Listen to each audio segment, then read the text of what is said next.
Today, we're sending your rice on a double date with dessert and making a quick, delicious protein rice pudding 2 different ways. So let's jump right into it. Also, I have maybe a box of these left before they're gone forever. If you want one, I'm gonna discount them with free shipping for the next week. Link below. Start this one with choosing how you'd like to prepare it, on the stove or in the microwave. We'll start with the stove. Add into a pan 2 cups or 1 package of your choice cooked rice and 1.5 cups of a milk substitute. I'm using white rice here. You can make the rice yourself, use leftover rice, or the 90-second pre-cooked rice. It doesn't matter. If you want to level up the rice a bit, you can make your rice prior with milk, water, cinnamon, and vanilla. I'll put that recipe on the website link below. With that said, I almost always use leftover pre-cooked rice. Continue by covering and cooking that over medium heat until it begins to boil. Once it boils, cover it and let it simmer on low heat for around 10 to 15 minutes.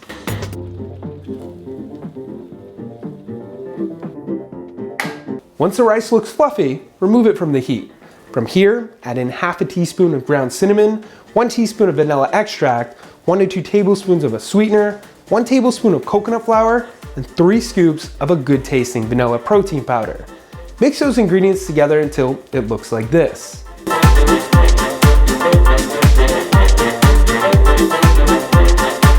To make this in the microwave, you're going to use 1 cup of rice, I'm using brown this time, half a cup of milk, 1/4 teaspoon of ground cinnamon, and half a teaspoon of vanilla extract. Give those a mix and microwave them for around 2 to 3 minutes.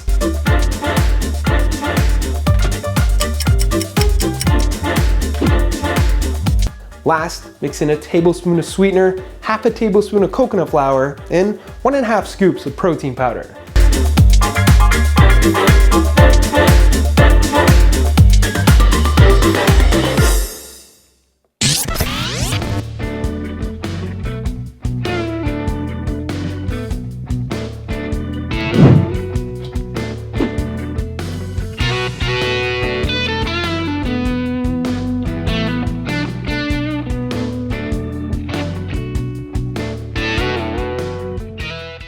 The Stovetop version here makes 2 servings. The microwave version makes 1. You can double the microwave recipe if you want, but since it's quick, I usually like making it a single serving. Speaking of servings, it's time we play testing your guesstimating. What do you all think this weighs in grams? 1 guess per person. We'll drop the winner in the next dessert recipe video. P.S. The winner from the last video, bang, congrats. You win a shaker or a shirt. With that said, thank you for watching. Hit that thumbs up button for more quick and healthy dessert recipes. Subscribe if you haven't already. Don't forget to check out proteinchef.co for all your healthy recipe needs. And of course, stay healthy.